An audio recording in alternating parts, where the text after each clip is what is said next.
So the most important thing, what I learned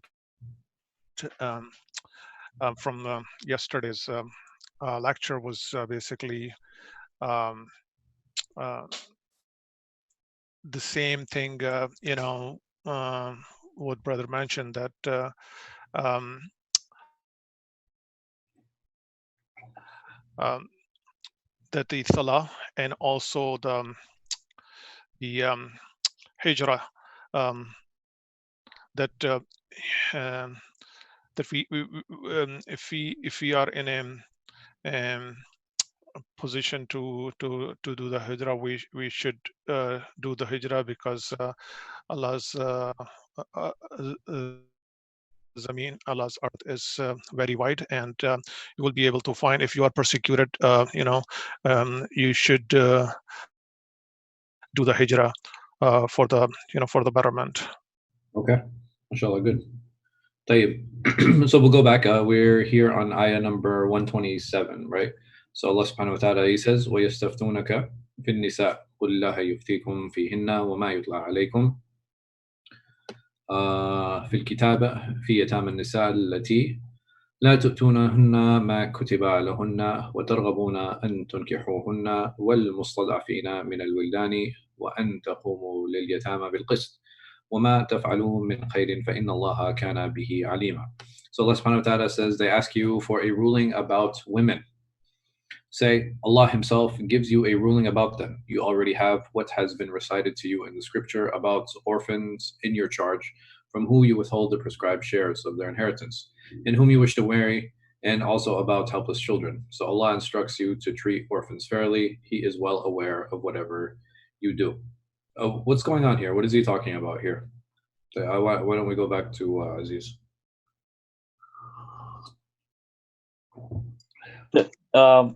I'm not really sure. I'm guessing it's I guess when you become a guardian of an orphan. Okay. And you're and now this specifically talks about girl, but I think in general as well. Mm-hmm. And how you have to deal with them. Okay, so part of the situation, or a little bit of the setup here, is that, okay, if you are the ward, if you're in charge of this orphan, and then she comes of age and you want to marry her, right? Yep. How do you deal with that situation? Because the problem is that you've been caring for her. Not only have you been caring for her, you've been caring for her wealth or whatever she had inherited, right? So how does that fall in line with what we have been discussing regarding the surah?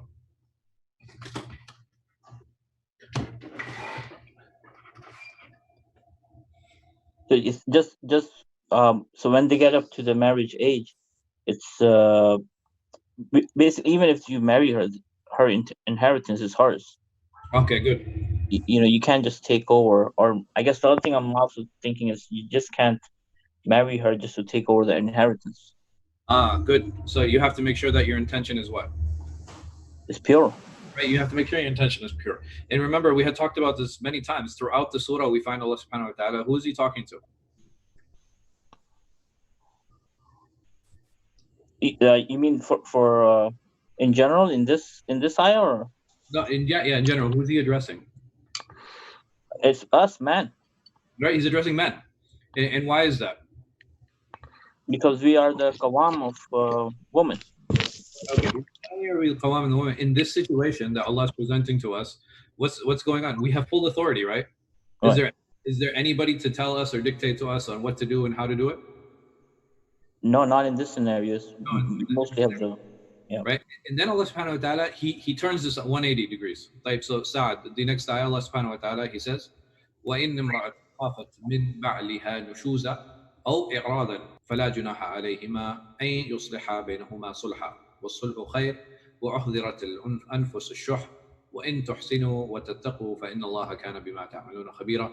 That if a wife fears high-handedness or alienation from her husband, neither of them will be blamed if they come to a peaceful settlement, for peace is best. Although human souls are prone to selfishness, if you do good and are mindful of Allah, He is well aware of what you do. So how is this very different from the previous ayah, and what does this have to do with the previous ayah, Asad?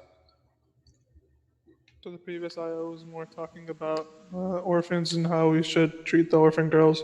Well, this is say now you have your wife and she fears that she's there's high-handedness coming from you. And this is more of how she should deal with that. So it's kind of two different aspects of that I was talking about, I guess. No, mashallah, that's very good. So the ayah previously, who's Allah talking to? Men. Talking to men, and in this verse, who is he talking to? Women. He's talking to the women. Good, and I think that's really important, to keep that in mind and to point that out. And what exactly is the point of discussion here? What is it that Allah Subhanahu wa Taala is talking about? Well, how to deal with these relations and there any issues that may arise. Okay, so what's interesting here and what really stands out for me is how Allah Subhanahu wa Taala, after all of these verses, where was the last time that Allah mentions high-handedness? You remember? It wasn't like around like ayah 30 or something. Right, it was much earlier in the surah. It was much earlier in the surah. And almost 100 ayahs later, now Allah is talking about the same thing, but who is he addressing? The women. The women. So meaning what? Or what is one benefit that you can take away from that? Why don't you call in the next person? Oh, let's go with Brother Asif. Yeah, could you repeat the question? So, okay, so about Allah, he's talking, saying that if you fear from your wife, nushuz, if you fear high-handedness from your wife. And over here now, much later in the surah, Allah subhanahu wa ta'ala, he's talking to women saying that if you fear from your husband, high-handedness. What does that tell us? In the beginning, they said if you fear high-handedness from your wife. That was in the beginning. Yeah.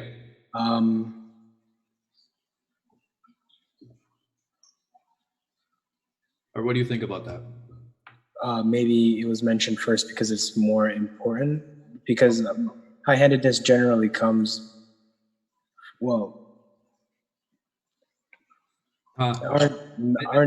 don't men have the right to raise their hand to the woman?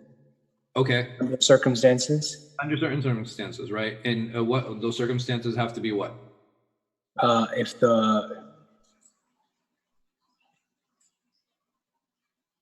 If the wife is endangering the safety of, if she's being disrespectful, I mean, very, very simply, if she's being disrespectful, he has the right to do that. Only when what? Though, what's the condition? I don't want you to come away from this whole discussion of Surah Nisa. It's okay for me to hit my wife. Yeah, only when it's appropriate. Okay, what is appropriate? What defines that? It depends on the circumstances and the situation. Okay, what are some of those things? You can't abuse that power that you have. So that's where it can't be abuse. Number one, good. I agree with you. What else?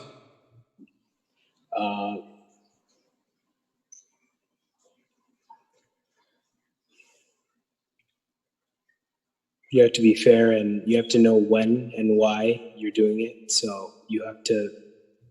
It's all right, Taib, no problem. Call in the next person. Let's see what others have to say. Brother Saib. I'm kind of worried, Asif, when you get married. Yeah.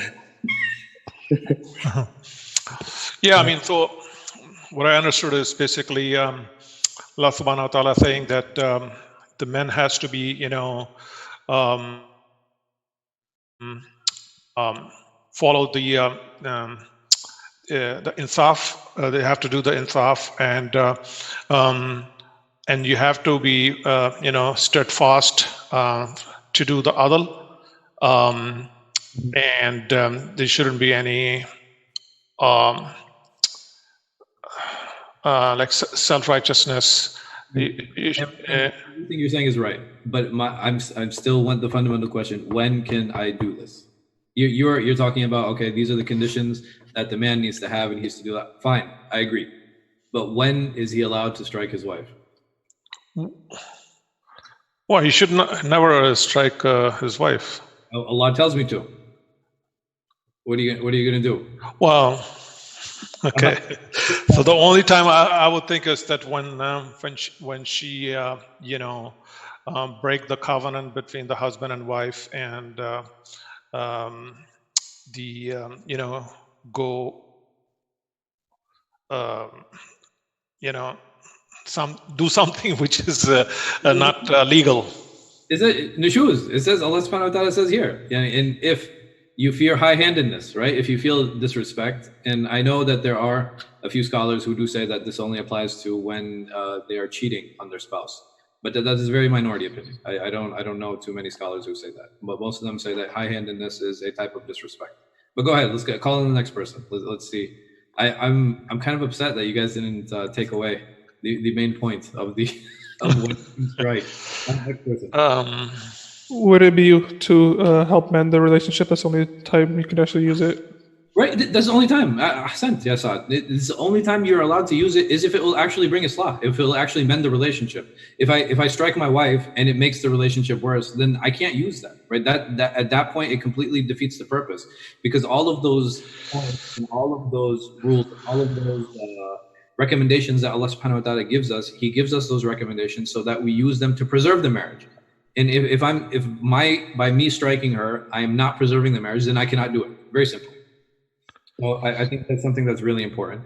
And the other thing that points out that Asif had mentioned earlier that I think is really important, that nushuz, this idea of being disrespectful, it applies to both the husband and it can apply to the wife, right? It doesn't apply to just one or the other. And even Allah Subhanahu wa Ta'ala, the reason He mentions it much earlier, with women, and Asif had, he kind of indicated this, is that this is something that happens a little bit more often. Why does that happen more often? Or why do we see it happening more often where a woman will be disrespectful to her husband versus a husband being disrespectful to his wife? Or is that not the case? So I don't understand the point that you just raised, that striking would mend the relationship. I don't think that would help in any way. I mean, there could be other right, punishment or other things that you can do. But I'm saying it won't help for you. There are a number of situations, there are a number of studies that have been done where women actually expect their husband to do that. And I'm not condoning this, and I'm not saying that this is the best way to do it, but does it help in certain situations, and does it help with certain relationships? Yeah, it does. And this religion is something that's universal. It's not something that is for the American culture or for the Italian culture or for the Tanzanian culture, right? This is universal, and it is meant to be timeless. It is meant from the time of the Prophet ﷺ until Yawm al-Qiyamah. And are there situations where women would tolerate this and they would expect it and it would end the relationship? Yes, there are. And I mean, I've dealt with some of these cases personally where you don't have, it's not a case of abuse. And it happened like once, right? It happened once off, it happened twice off. And the woman, she was not bruised in any way. And at the end of the day, I was asked, okay, what do I do? I said, and I told the sister, I said, it's up to you. I said, if you want to call the police and you want to file an abuse case, you are more than welcome to do that, right? And you have the right to that. But if you do not feel that you have been abused, if you do not feel you have been abused, and you do not feel that, these conditions have happened, like, if there is nothing that's been broken, if there are no bruises, right? And he was reacting to something you were doing to Yani, if you were slapping him, if you were hitting him, if you were cursing him, if you were threatening him, right? Because this happens, where people, they escalate in their fight, right? They escalate in their fight. And sometimes to a response to that by some men will be that they do this. And for some women, it works. For some women, it just makes things worse. And again, I'm not here to condone this. Every individual and every relationship is very unique.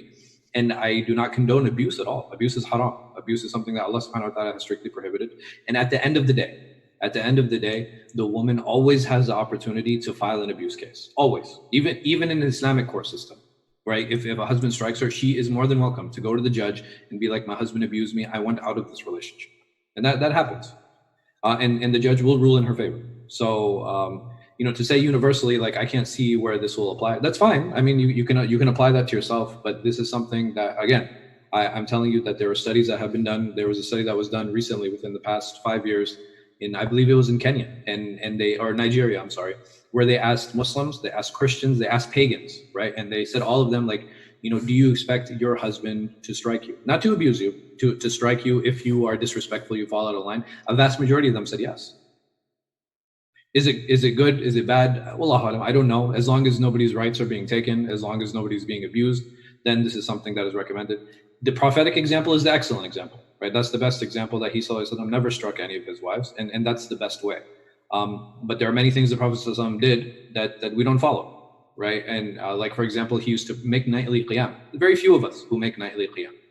He ﷺ never took revenge for anything that anybody did to him, right?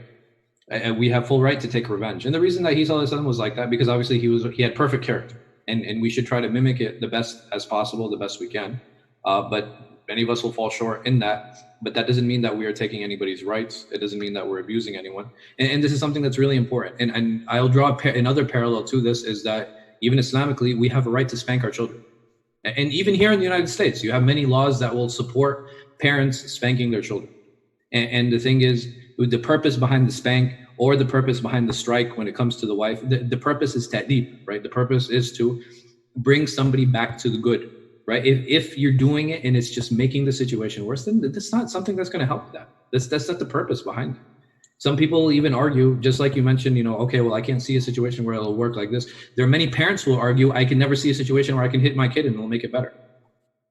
Right? But the thing is, you have a number of parents where it has worked for them. And you have to understand that just because we have a certain cultural viewpoint behind something, or we have something negative behind it, it doesn't necessarily mean that it's wrong, right? It's not universally wrong.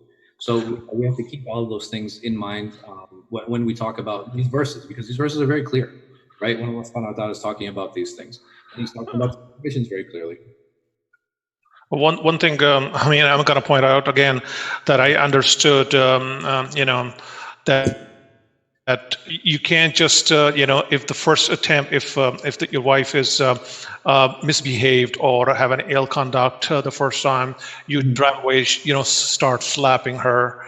You have to go gradually, maybe, first maybe admonish. Yeah, that's the verse is clear, right? That's what the verse says. The verse says to admonish. The verse says to leave the bed, right? Leave the bed, right. The first step isn't, start hitting.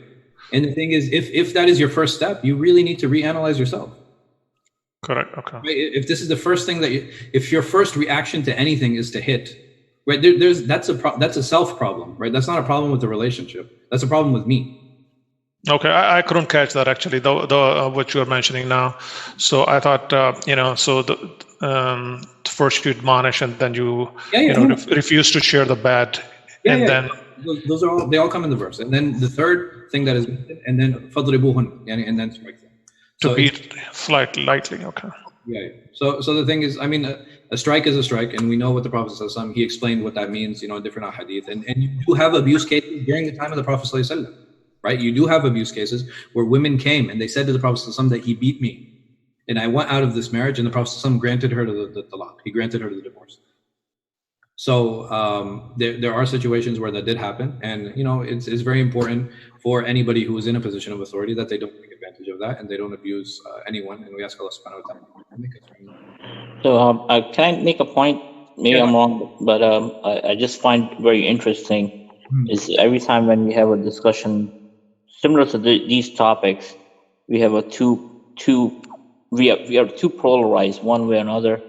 And one thing that amazed me when you actually read the Quran, it does talk about reaction, but then every time when Allah Ta'ala discusses these, he also talks about the prevention.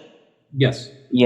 And we don't focus on the prevention that, why this relation of marriage is created and how to even get into those situations. So Allah Ta'ala always talks about how we should be fearing Allah and why we should staying away from the greed. These amazing topics, if we teach our kids and ourselves, most of the situation we will never fall into where we need to go to this reaction.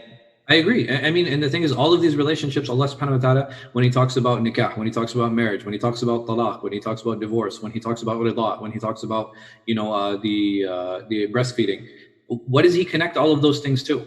What does he connect all those relationships to? Aziz? To taqwa. Right, that should be foundational behind all of these things. So what should be our motivation when we are doing those things? What should be our motivation when I'm ignoring my wife? What should be my motivation if my wife looks for a peaceful settlement? What should be the motivation behind all of these things? Yeah, it should be taqwa, like even within divorce. Taqwa, right? Even doing it.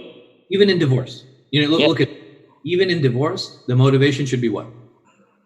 That after divorce I can have taqwa, better taqwa if I'm not getting it. Even through the divorce, the reason that I'm divorcing is because I want to draw nearer to Allah subhanahu wa ta'ala, and this relationship is not helping me do that. So imagine if we changed the way that we viewed a lot of these things. Do you think we would have the marriage problems that we have today? No, I think most of it would be gone. Right, most of it would be gone. Most of these issues would be solved, because the thing is, even if people divorce, they would divorce how? That would be for the sake of Allah. It would be very cordial, right? You wouldn't have like, oh, they're trying to get all their money. And it's, subhanAllah, yakhi, the number of cases that have come to me that are divorce cases where they use their children as pawns, right? They literally use their children as pawns, trying to keep their children away from their husband or keep their children away from their wife, and how they'll use them to hurt their spouse. There's no seeking Allah's face in that. It's very clear. Their purpose behind the divorce is just to hurt the other person. And it's really sad how we have this entire surah that is talking about this and not taking advantage of other people, and how hard we work to take advantage of them. And may Allah subhanahu wa ta'ala protect us from being from those people and make us from those who are righteous and those who are always trying to achieve taqwa. Ameen. Ameen. I had a quick question to that real quick. Yeah, sure, go ahead. So, I mean, going off of that, what have you ever heard of any cases where, let's say, there is some dispute going on, and the man does resort to striking as a last resort, but only for the good intention that it will resolve the conflict. But when it happens, the woman, it doesn't actually resolve the conflict. It makes it worse. Yes. So what happens is that she goes forward and she files a abuse case against the husband. Okay, but then in that case, doesn't that mean that in Islamic experience, in Islamic terms, he's wrongly accused because he could be. So what would happen in an Islamic court of law is that you would have both of the husband and the wife. They would come forward. She would file an abuse case against him. The judge would order a medical exam of the wife. Mm-hmm. Right.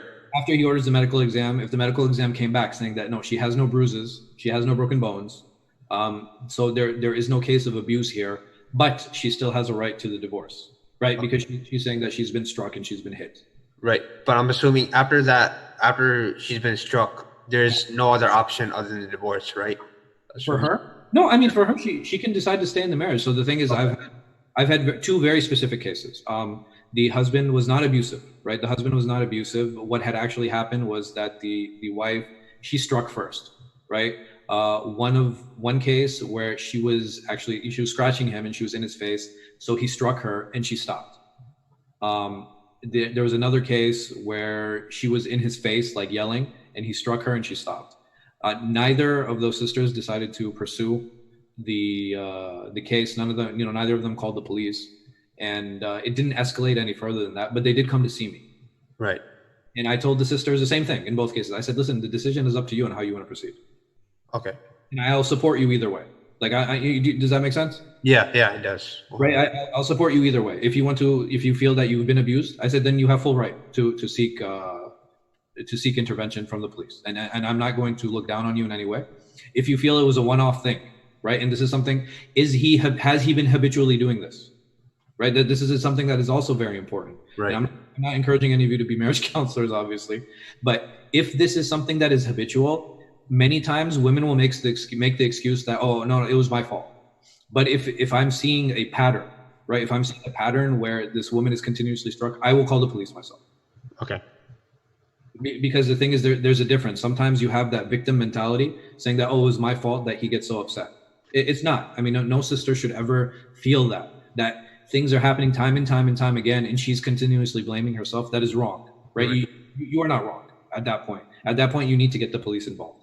But if there's no history, there's no previous history of abuse, there's no previous history of striking, and it was clearly a reaction to how she was being aggressive toward him, in that situation, I would leave it up to the sister to say, okay, listen, you need to make a judgment call here.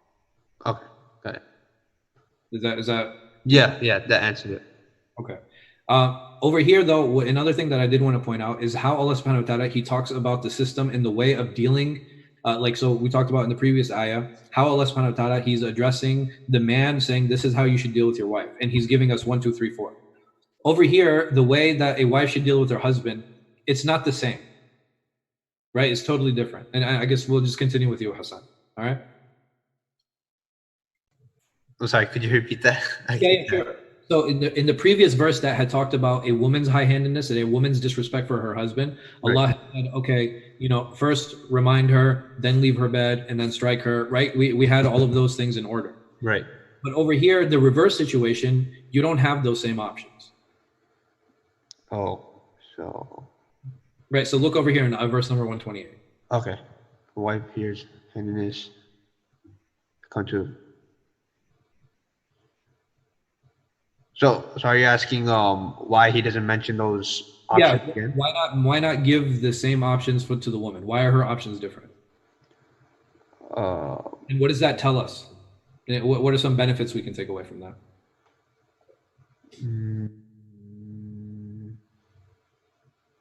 I guess if you don't know, it's not a problem. You can call in the next person, inshallah. Okay, yeah, I'm drawing blanks. Still too soon after Iftar? Yeah, that's true. Go ahead, bud. I'll call on Sister Saifa. Assalamu alaikum. Okay. Question: What are the requirements for a wife on how to handle a husband? You said the reverse role. Yeah. So. What can she do? Like if her husband, like for example, if you have a situation with Khadija and Ahmed is being totally disrespectful to his wife. He calls her names. He doesn't appreciate her. He's not necessarily physically abusive, but he is definitely mentally and verbally abusive. So what can she do in this situation? If I may just share my own personal experience with my ex-husband, I decided to go to his family. Okay. And I said, this is what it is, this, that. But they said, okay, well, especially our Bangladeshi culture, they're like, okay, well, he's the man of the house, you have to put up with it. And that answer was not good enough for me. So I just went ahead and when he finally physically struck me, I called the police and I filed the order of protection against him. And I feel that as a Muslim woman, that was my right. No, you have that right. You completely have that right. I don't disagree with that at all. And I feel that the family was wrong for saying that you have to put up with abuse, because this verse is very clear, right? If you look at verse number 28 here, Allah subhanahu wa ta'ala, he says very clearly, if you feel disrespect or alienation from your husband, meaning that he's not giving you the time of day, he's just completely abandoned you, he is not giving you any time, and when he speaks to you, he disrespects you. He said neither of them will be blamed if they come to a peaceful settlement. For peace is best. A peaceful settlement. What is Allah indicating here? What is He telling us?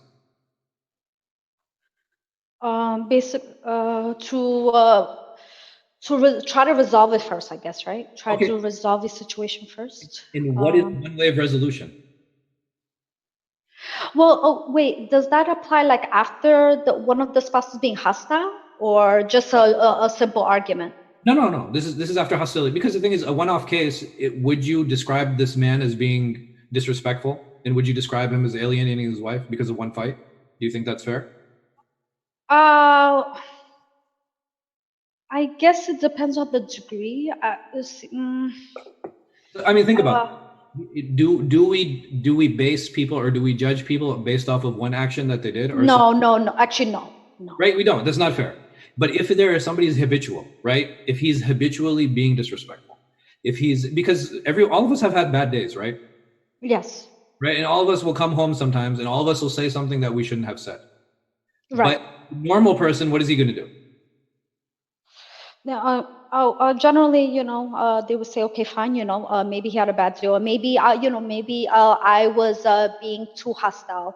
That provoked him or provoked her. Okay, no. So that's from you as a wife. But let's say the husband did that, right? He came home because he had a bad day at work and he was disrespectful and he called his wife a name and it's something out of character, something that he doesn't normally do. What do you think that this husband would do later on in the day or later on in the week?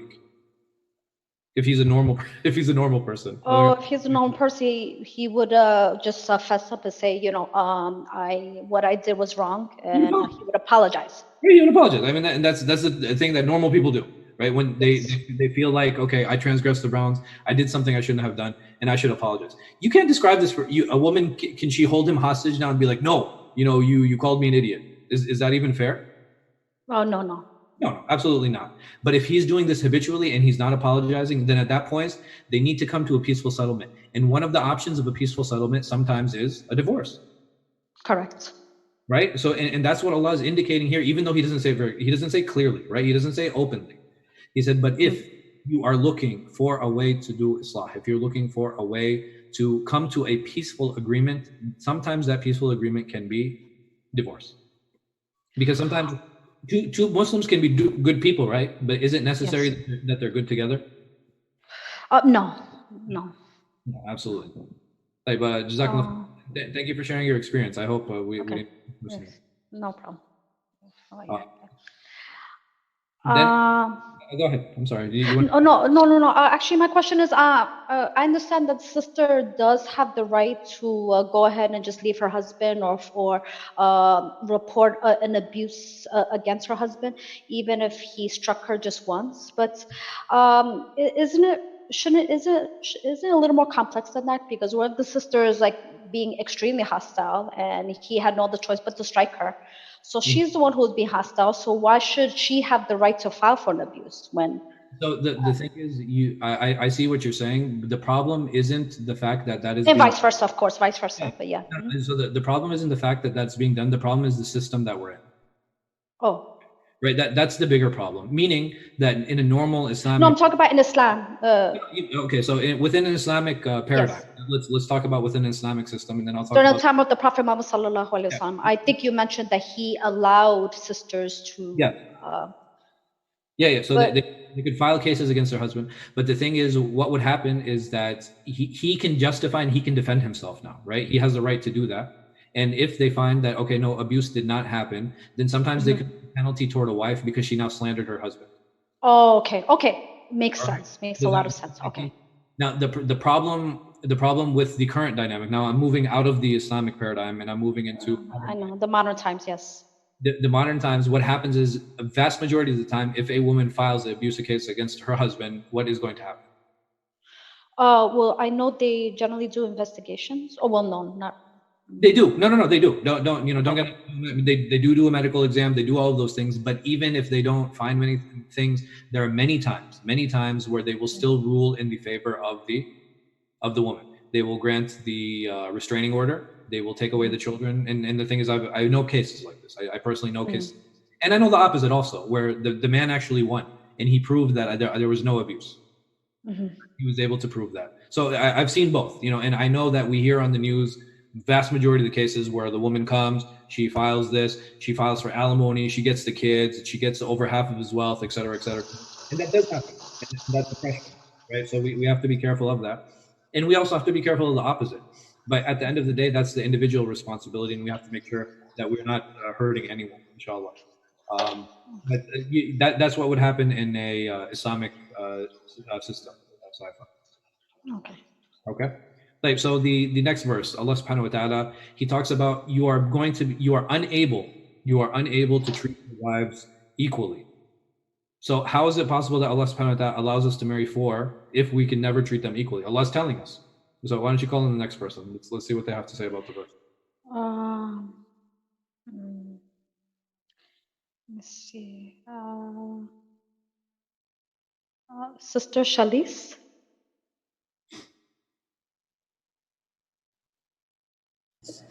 Assalamu alaikum. What's the question? So the question is on verse number 129. Allah subhanahu wa ta'ala, he says, you will never be able to treat your wives with equal fairness, however much you desire to do so, but do not ignore one wife altogether, leaving her suspended, meaning that you don't treat her like she's married to you, and you don't treat her as if she's from you. If you make amends, remain conscious of Allah. If you have taqwa, He is most forgiving and most merciful. How is it that Allah subhanahu wa ta'ala allows us to marry 4 wives when He Himself says very clearly in this verse that you will never be able to treat them equally? I really don't know how to answer that. I'm sorry. It's not a problem. Can you call in the next person? Okay.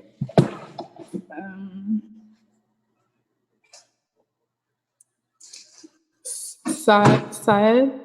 Okay. Okay, so if I understand, was that me? Yes.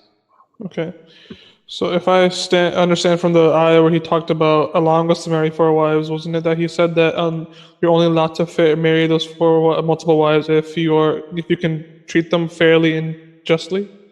Okay, and then over here Allah says, but you can't treat them fairly and justly. So I feel like this is more or less just saying, since the prerequisite of marrying 4 wives is that you can only marry them if you can treat them fairly and justly, and now he's telling us you'll never be able to do that. So it's just him saying like, you just can't, don't do it. It's But not why recommended. mention it at all? Why not just say you can only marry 1 wife? Because you understand the problem? yeah, I mean, at least in the time of back then, right? There were some circumstances where you taking upon multiple wives was more of like something that, like circumstances Prophet when he married, the only, if I'm correct, the only wife he married out of his own interest was Aisha, right? I would say the only wife. I mean, obviously he was interested in all his wives. Well, yeah, but yeah, you know what I'm trying to say, right? The only virgin he married was Aisha. That is correct. Yeah. So like, I mean, I guess let's take the kind of aside. Like, some people will just marry because, like, say there's a widow and she has a family and she needs help. Sometimes some of the Sahabi will just marry her to be able to help their family, or something like that. Is it? But even then, you have multiple wives, and even then, you won't be able to treat them fairly, regardless of how noble your intention is. Yeah, I don't know. I'm just don't do it. I married 4 widows who are all orphans, and they all have 7 children.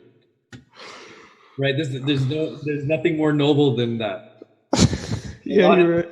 Allah has told me that I can't treat them equally, so I have to divorce 3 of them now. I mean, you could just you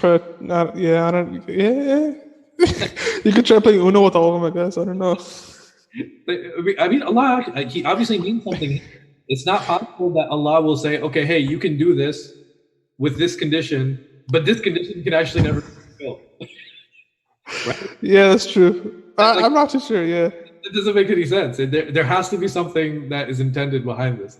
Go ahead, call on the next person. Let's see what some more people. Let's go with Brother Aziz.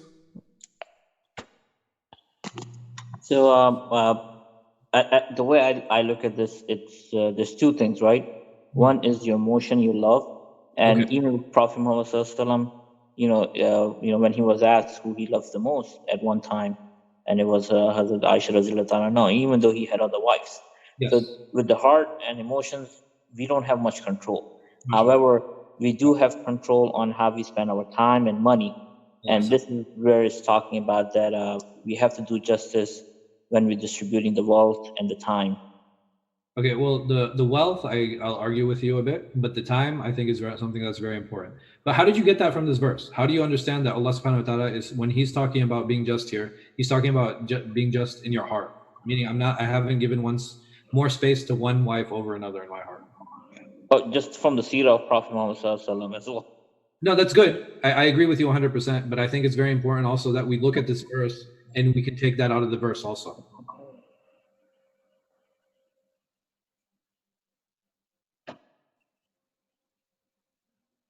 Yeah, it says because you cannot be too inclined towards one.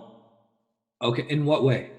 I think being inclined toward one, I can do that with my heart also, right? But we have to make clear, and this verse is not talking about something else, right? Is Allah subhanahu wa ta'ala, where he's saying that you'll never be able to treat them justly, he's talking about in your hearts. But you have to do justice, and justice, it's financial justice talking about, and the time, and how do you know he's talking about time though? Because that's one of the that's how should I put it on? I mean, that's the relationship with when you husband. I want from the verse, man. I want from this verse. I want you to prove it to me. Oh. I don't know how can I prove it from this verse because I'm not that smart. But that's why I need the help of Prophet Muhammad to help me. Maybe Allah will open your heart to help you understand this. Call on the next person. Let's see what some of the other brothers and sisters have to say. Let me see.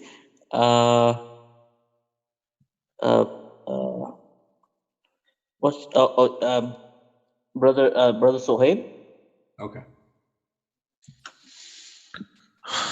Okay, so what I understood is basically men in this verse basically can marry more than one wife and on the four wives, but it's possible that he will not be able to do justice because maybe one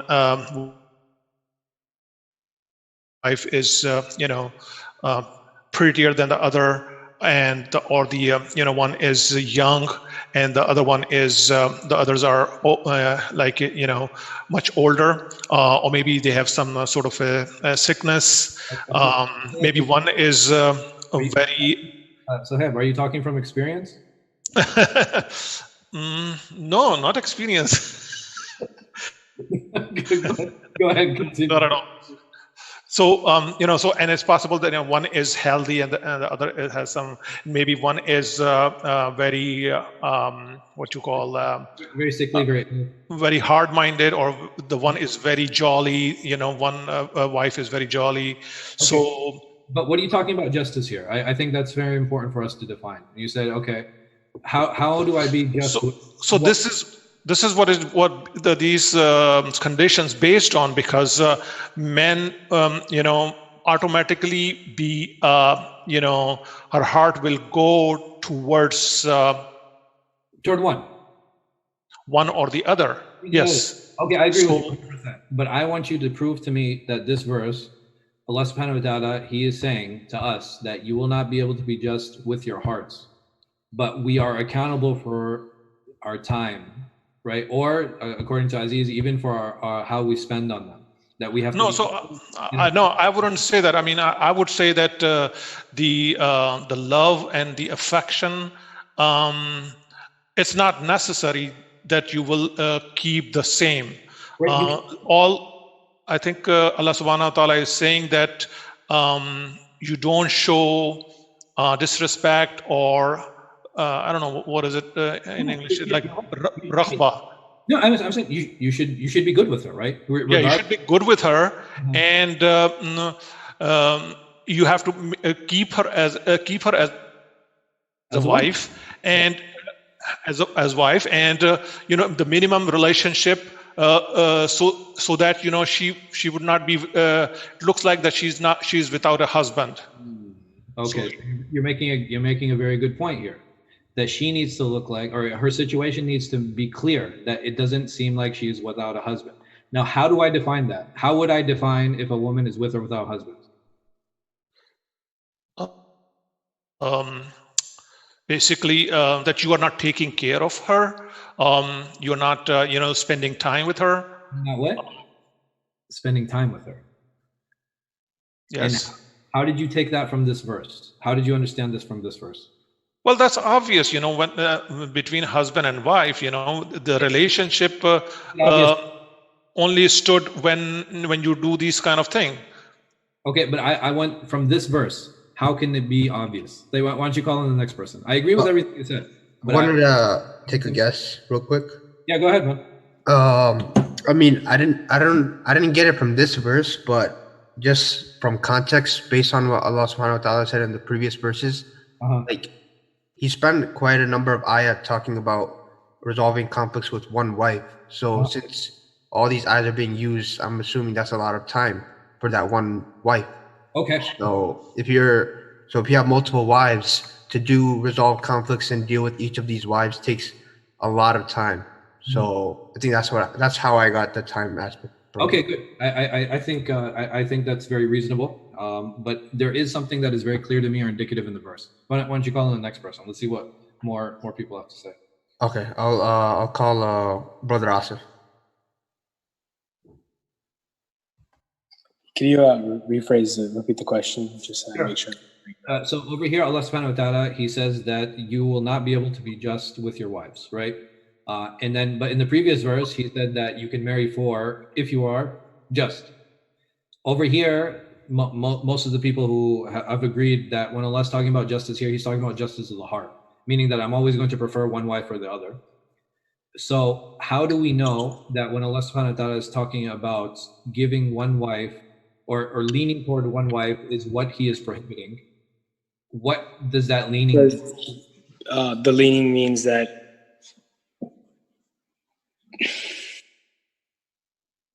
with marriage, you love the person, so the point is not to ignore them. If you make that commitment to the family that you know you can. How did you get that from this verse? I'm with you. Like, listen, everything said so far is absolutely right. But I want there's something in the verse to tell me that. In the second part of the verse, it says not to ignore. Sense. Huh? But do not ignore one wife altogether. Right? Ignore her altogether, leaving her suspended. Like, you don't really deal with her as your wife, and you're not spending time with her. And this is very clear from the verse. This is very clear from the verse, and it's very much indicative of the time. MashaAllah, very good. Very good. Then Allah subhanahu wa ta'ala, he starts talking about talaq. He says, وَأَن يَتَفَرَّقَا يُغْنِي اللَّهُ كُلًّا مِنَ السَّاعَةِ وَكَانَ اللَّهَ وَاسِعًا عَلِيمًا. Allah subhanahu wa ta'ala says, but if a husband and wife do separate, Allah will provide for each out of his plenty. He is infinite in plenty and wise.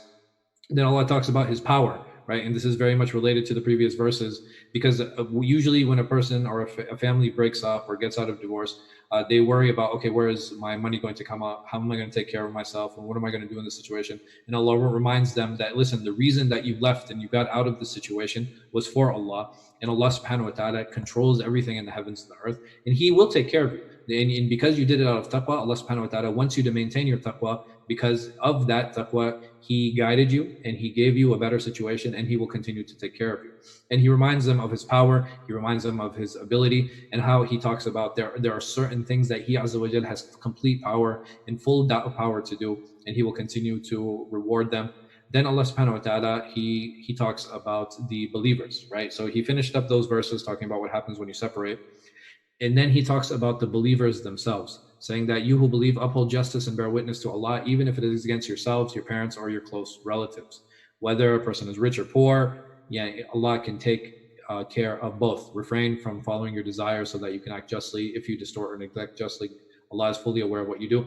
And this is Allah subhanahu wa ta'ala's reminder now to those same brothers and to those same sisters, to those husbands and wives, that it's very important that we maintain justice and that we are just because we are just people. Allah has made us as such, and He's ordered us with such. So it's very important that we follow that. It's very important that we believe in Allah subhanahu wa ta'ala and His messenger. It's very important that we follow their example. It's very important that we use them to balance out our scales, and we use them to actually judge and to deal with the different situations that He Azza wa Jal has given us.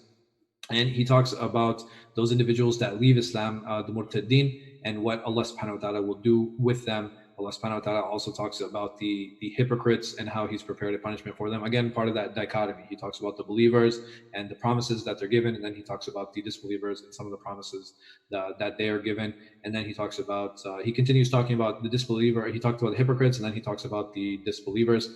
And then Allah subhanahu wa ta'ala, He says about those who disbelieve, and He starts then talking about some of their characteristics. I think this is something, so here in ayah number 140, you guys should definitely go back to that and read some of these characteristics so that Allah subhanahu wa ta'ala protects us from them. And He goes on to talk about the hypocrites as well. And a lot of these discussions are something that are really important for us to stay away from, right? We don't want any of these characteristics. And I ask Allah subhanahu wa ta'ala to protect us from having any of these characteristics because there's something that they're completely unhealthy, they're completely negative, they don't bring any khair, they don't bring any good to our relationship with Allah Azza wa Jal. So I think it's really important that we keep a lot of these things in mind when we are dealing with Allah subhanahu wa ta'ala. So then Allah subhanahu wa ta'ala, He will go on after talking about a lot of these characteristics of the munafiqeen. He Azza wa Jal talks about the people of the book, right? So He goes here into from ayah number 148 onward. Allah subhanahu wa ta'ala, He says, لا يحب الله الجهر بالسوء من القول إلا من ظلم وكان الله سميعا عليما. Allah does not like bad words to be made public unless someone has been wronged. He's all hearing, all knowing, meaning that we should keep things quiet unless somebody's right is taken, right? So if somebody says something wrong, like we shouldn't tell on each other unless somebody's right is taken. We should try to keep things quiet so that people are not they're not punished unjustly. And nobody likes a tattletale, right? Nobody likes a tattletale, nobody likes a snitch, but it's very important. Islam does encourage telling, and Islam does encourage snitching when others' rights are taken, right? And this is very important. This verse is very clear that لا يحب الله الجهر بالسوء, that Allah does not like bad words to be made public. He doesn't like that we share other people's laundry out publicly. إلا من ظلم, except if somebody's right has been taken, except if somebody has been oppressed. In that situation, you should snitch. In that situation, you should tell, because this is the only way to bring khair, this is the only way to bring barakah. Whether that be done openly, or whether it be secretly, whether it be done by those who are powerful and those who are not, it's very important that we maintain that. And we talk about all those things. Allah subhanahu wa ta'ala then talks about, again, with the believers and how this is from their characteristics. And over here in ayah number 153 onward, this is where Allah subhanahu wa ta'ala talks about the Ahlul Kitab, and he talks about the book that they were given and how they asked Allah subhanahu wa ta'ala to show his face, and Allah subhanahu wa ta'ala, he struck them with a thunderbolt because of what they had asked, even after they were given clear revelations. So Allah subhanahu wa ta'ala, he's punishing the Ahlul Kitab here for asking for something to further fortify their belief, apparently. So how do we know over here that they're doing it because they're being presumptuous, because they're being difficult? How do we know that's the situation here? Asif, why don't you call in the next person? Brother Adi. No, you can't. Adi, he's involved with the audio video stuff. Oh, okay. Brother Hassan.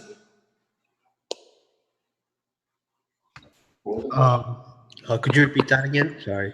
So Allah subhanahu wa ta'ala tells us about the Jews, where they say to Musa, saying to him, we want Allah to show his face to us. Like, we want to see Allah. Mm-hmm. We want to see Allah. And is there a problem with them asking this? And if there is, why? And then we have other examples, like, for example, from Ibrahim, where he asked Allah subhanahu wa ta'ala to show him how he brought life to the death. Mm-hmm. So why is this a problem here and what they're asking? I believe if they when they ask this, and if they do get a sign, even after that sign, if they disbelieve, then that's just pure arrogance right there. Okay, so so my question, maybe I wasn't clear, is it a problem that they asked for this? Well, actually, in of itself, not really, because they want to look for a sign, right? Okay, but why did Allah punish them then? I mean, well, just going back to what I said, if they were given signs, but they still neglected it. Right. So Allah subhanahu wa ta'ala, He's not punishing them because they asked this. He's punishing them because they've already been given so many clear signs. Right. They're just doing this. And why are they doing this? Are they doing it because they want to increase their iman? No. No. They're doing it because they're just being presumptuous, and they're ridiculing, and they're just giving Musa a hard time. Right. And Allah, He goes on to the next ayah to talk about more how Allah subhanahu wa ta'ala, He gave them another sign. After they did that, He struck a thunderbolt. Some of the Mufassirin said Allah subhanahu wa ta'ala actually killed them and brought them back to life as a show of His power. After that, what He did is He lifted a mountain above their heads. And He lifted a mountain above their heads, saying, enter the gate humbly. And some of the Mufassirin, they actually mentioned that they went into sajda, and while they were in sajda, they turned their head sideways looking up at the mountain, right? Oh.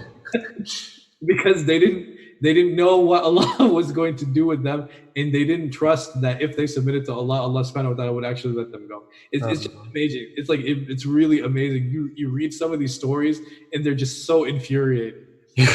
So infuriating. They're so irritating. You know, so some of the things that these guys do, Allah musta'an. I just want to add to that. It also, I mean, I don't know if it's like backed up or not, but like that's also a reason why we're not given the exact date of Laylatul Qadr, right? Because if we were and we still didn't worship on that night, it'd be an act of disobedience, right? Well, I mean, are we obligated to worship on Laylatul Qadr, or did someone just miss out on a great opportunity? Someone just missed out on the great opportunity. Right? It's not an obligation. It's not from the pillars of Islam, but it is something that we encourage everyone to take advantage of. I mean, how many times do we get the opportunity to do a lifetime of worship in one night, right? Not even the whole day. Right. Just the night. And even the night, not even the whole night, not from Maghrib until Fajr, right? From Isha until Fajr. And it's not even that much time. You're talking about what, like 8 hours? Allah subhanahu wa ta'ala has put so much barakah, so much blessing in those 8 hours that he said that this is a lifetime worth of worship. Right. It's just missing out an opportunity, and it's not something that is an obligation. Okay.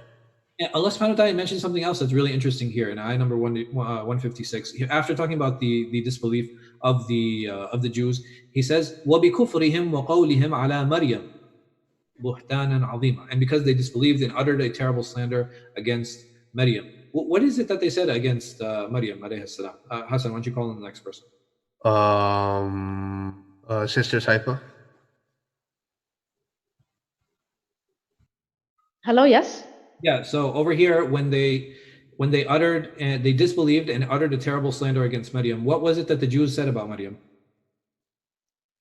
I'm not 100% sure, but they probably thought that no, she definitely, Isa alayhi salam was not fatherless. He definitely did have a father. She's just hiding it, maybe. They accused her of adultery. Correct. Right? They accuse her of adultery. Ahsant, right? MashaAllah, very good.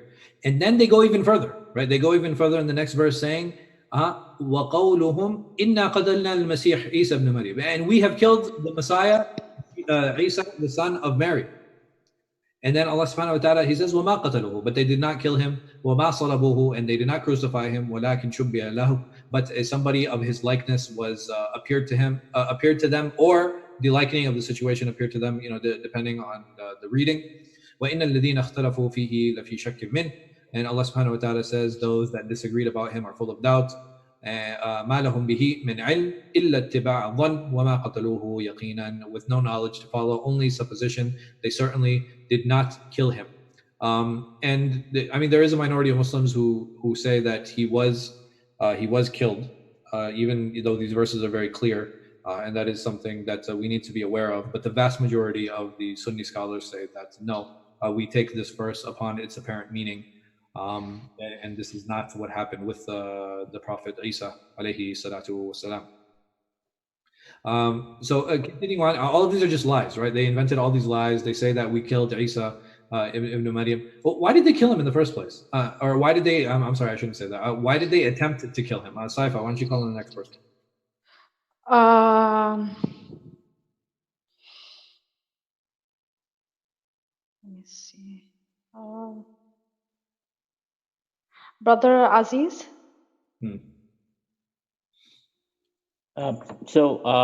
Before I answer, I find something very beautiful in this, and also Al Imran. Allah Ta'ala keep clearing the name of Maryam, and it just shows how beautiful. She entrusted Allah for what happened, and after so many years until the day of judgment, Allah Ta'ala took on Himself to clear her name. Yeah, subhanAllah, it's amazing, right? It's such a beautiful thing. I mean, when I keep thinking about it, it's just amazing when you're on the side of Allah. No matter who tries to, put a bad name, put a bad deed to your name, but Allah will defend you. No, subhanAllah. And who is the only other woman who had this honor? Hazrat Aisha. Aisha radiallahu anha. SubhanAllah, it's amazing, right? And how they were both accused of adultery. And who cleared them? And who cleared their name? Allah subhanahu wa ta'ala. Did they do anything to defend themselves?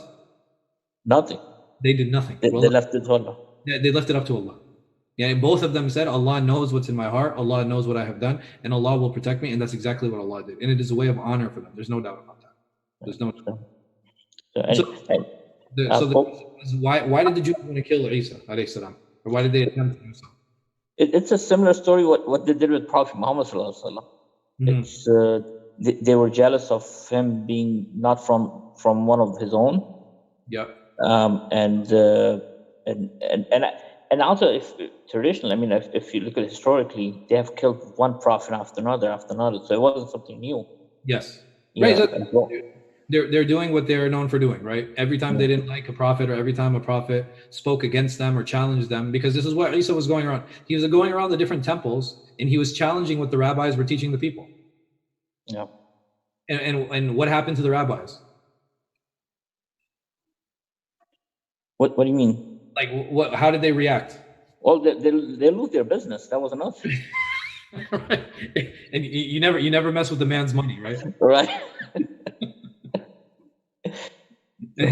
So Allah subhanahu wa ta'ala, he goes on, he starts talking about, the Jews, and he starts talking about how Allah subhanahu wa ta'ala will punish them, and how that because of everything that they did. So basically, everything that they did, this is a recompense for what they did. This is why Allah subhanahu wa ta'ala constantly and continuously punished them. Allah forbade riba on them, but this is what they did, and they devoured people's money, and they devoured people's wealth.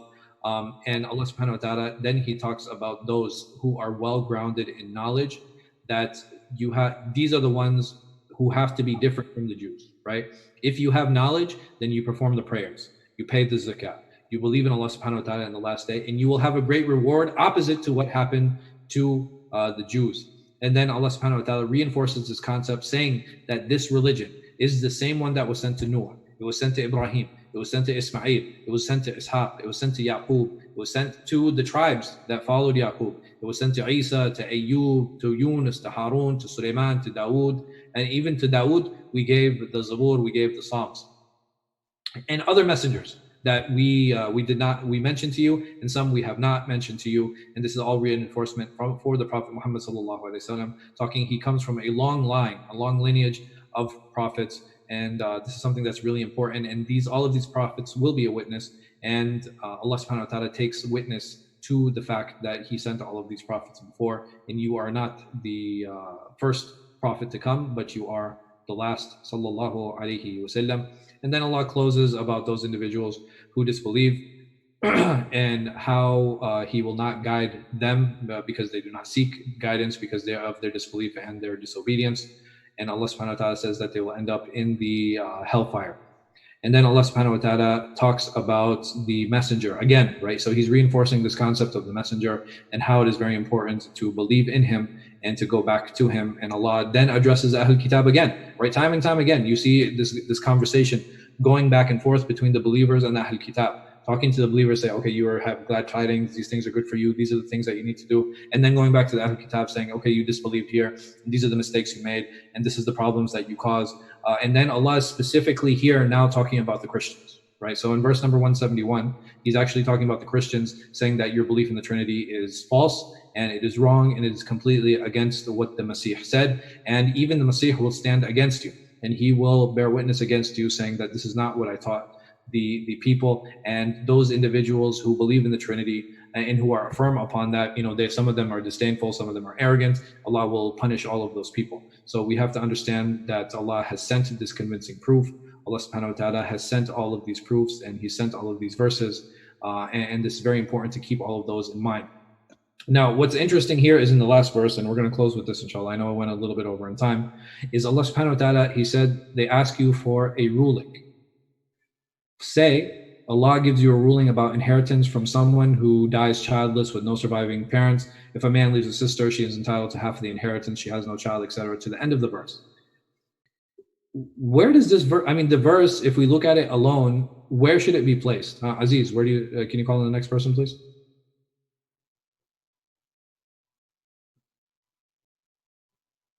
Brother Hassan? Dang, I've been getting called a lot today.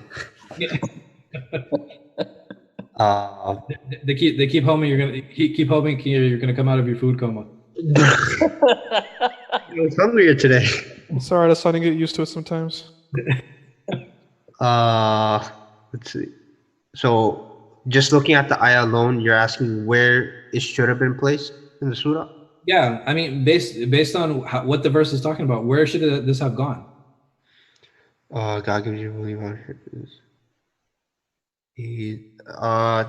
so this should have been, I think, right when he was talking about, wealth and distributing it.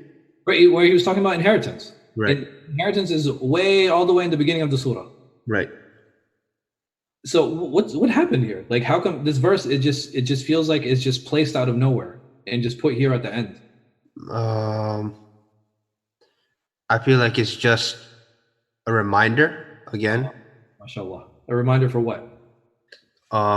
Just about, dealing with the weak and the oppressed. MashaAllah. So Allah subhanahu wa ta'ala, he's closing the verse with the theme of the verse, with the theme of the surah. And MashaAllah, Ahsan, excellent. And it really is beautiful. If you look at it superficially, you're like, wait, what does this have to do? Yeah.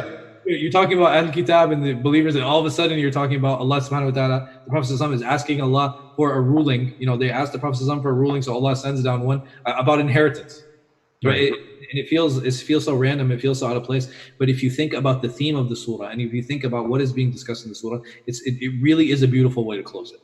Right. It really is a beautiful way to close it, because it is meant to be a reminder to make sure that everybody gets their right and not to abuse your authority. Right. Jazakallah khair. Jazakallah khair. See that? So alhamdulillah, I'm glad you woke up. Maybe I won't be so hungry tomorrow. Right. Is there any questions or any comments before we end? Because we have hit the end time now. But alhamdulillah, we finally finished Surah Nisa. From tomorrow, inshallah, we'll be doing Surah Maidah. We made it farther than the last 3 Ramadans. Allahu Akbar. At this point last year, we were still on the 3rd ayah of Surah Baqarah. Yeah. Something like that. We were super in depth though, not gonna lie. Yeah. No, I mean, alhamdulillah. Alhamdulillah, you're doing a good job. This is really good. I really like it. Jazakallah khair. If you do guys have any questions, make sure that you note them down, and then we can talk about them at the beginning of class tomorrow, okay? All right. So I will see all of you tomorrow, bi'idhnillahi ta'ala. Jazakumullah khair. Wallahu a'lam. Jazakallah khair. Assalamu alaikum. Assalamu alaikum. Alaikum salam.